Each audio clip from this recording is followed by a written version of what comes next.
এই জুলাই যোদ্ধাদের আমরা স্যালুট জানাই। যে মায়েরা, বাবারা, ভাই বোনেরা, স্ত্রীরা এবং আপনারা আজকে যে পরিমাণ আত্মাহুতি দিয়েছেন, যে অবদান রেখেছেন, আমি স্যালুট জানাই। প্রত্যেকটি মানুষ দেশ প্রেমিকের একটি উদাহরণ। প্রত্যেকেই আপনারা দেশ প্রেমের জন্য আমরা যখন ৭১ মুক্তিযুদ্ধে যুদ্ধক্ষেত্রে আমরা প্রাণ দিয়েছি, আমরা সবখানে সারা পৃথিবীতে প্যালেস্টাইন এবং নানা দেশে আমরা দেখি যে স্বাধীনতা সংগ্রামে যেভাবে প্রাণ দেয়, আপনারা এই ঢাকা শহরে, জেলা শহরে সব জায়গায় প্রাণ দিয়েছে।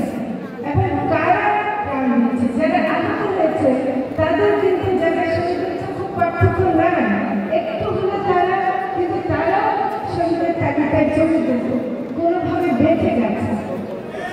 সেজন্য বলছি যে আহত বলে সেটা খুব একটা এখন ভালো আছে তা না। আমি আসার পরে কয়েকজন যারা আমার কাছে এগিয়ে এসেছেন আহতরা, কারো পেট কাটা সেলাই দেখাচ্ছে, কারো পায়ে এখন গুলি আছে, কেউ এখনো বলছে মাথায় গুলি আছে, চোখের ভিতর গুলি আছে। আপনারা কি আসলে বেঁচে আছেন?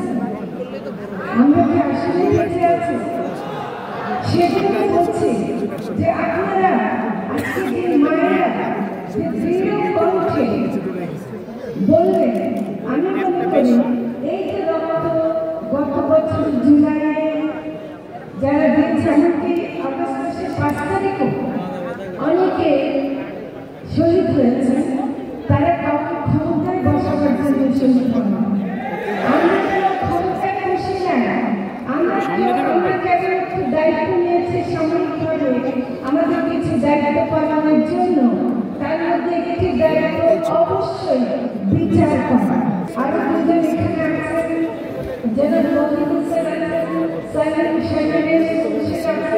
আমরা অন্যান্য সকল উপদেষ্টারা একটা বিষয় সবাই একমত, সেটা হলো বিচার অবশ্যই হতে পারে। যে কোনো কারণে যদি দেরিও হয়, কিন্তু বিচার হবে। আপনারা এই বিষয়ে আমাদের উপর আস্থা রাখতে পারেন। আমি এটা কিন্তু বলছি, এবং আমি একই সাথে বলবো যেটা আপনাদের মধ্যে যে স্পিরিট এখনো দেখতে পাচ্ছি, এত কষ্ট, এত দুঃখ, এত কিছুর মধ্যেও আপনারা কিন্তু টাকা পয়সা কিছু চাচ্ছেন না। আপনারা কিছু বলছেন না যে আপনি গাড়ি দাম করো, আপনারা একটাই চাচ্ছেন, অন্যায়ের বিরুদ্ধে বিচার, হত্যাকারীর বিরুদ্ধে বিচার। তো কাজে এই ব্যাপারটা আমি মনে করি যে আপনারা এখনো সেই যুদ্ধের মধ্যেই আছেন।